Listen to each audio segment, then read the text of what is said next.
like the same age. We kind of had the same experience of doing stuff, and we kind of had the same mindset about the way we Right. could kind of see things happening in the business as far as like guys of our size.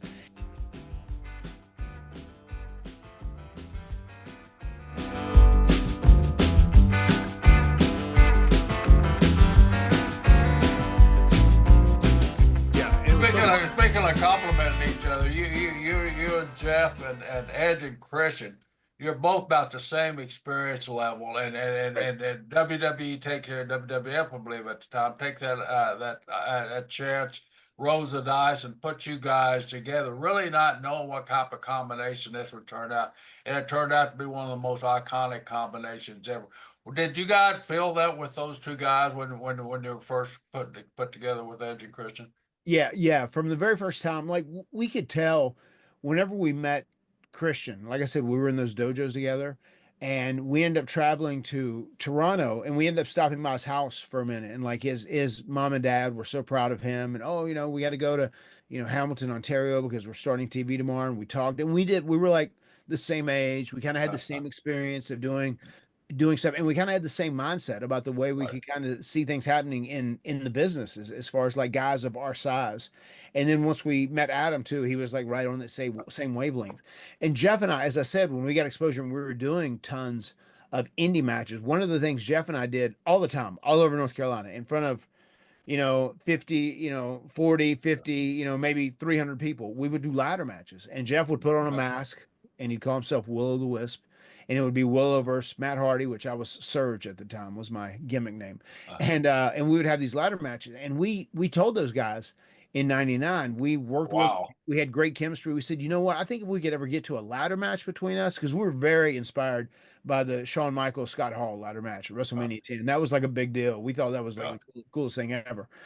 And we said if we could ever get to a ladder match, I think we could like do something real special and make it into something very, very memorable. And we ended up pitching that a little later, and we ended up getting that best of series, which was going to like Yeah. culminate in a ladder match. So it was very Right. cool. That's one of the first things I can think of that we actually suggested that ended up happening, coming to Yeah. fruition.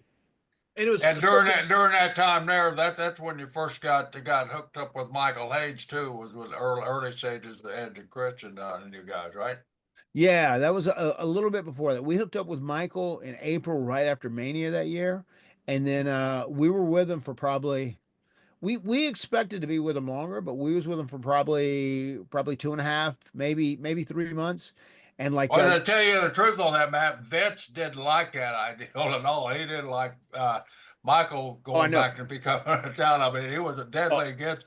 And I'm the one that really took the ball for Michael and said, hey, man, this guy could really improve all four of these guys. Well, yeah. if you think so, let's go ahead and do it, though. But there was a lot of resistance with Vince being with you guys. Yeah, I do know that. Oh, look, here's another one. This is Beautiful baby there. Oh, wow. yeah. you want to say hello, Barty? Say Hey, hello. Vicinity. Hi, sweetheart. Hey.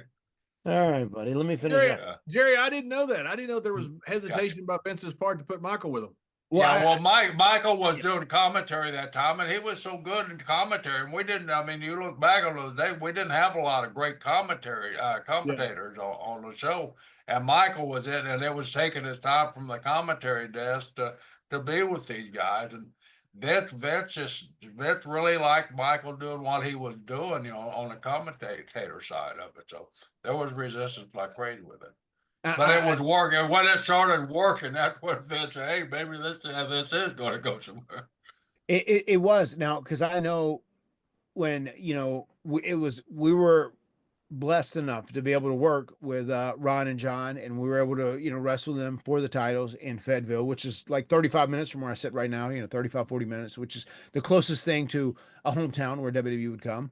And once we got to that point, like Vince really dug what we were doing a little bit. But I think once Vince realized like we kind of got to the point where myself and my brother could handle ourselves and we knew what we were doing ourselves, he was ready to take Michael away and have him. Exactly. He didn't want that extra weight around you guys He there. he used Michael to kind of get us to a point, and then Michael was Right. going. And I'll never forget when Michael said, "Hey," he called us one morning, we were on the road doing loops, right?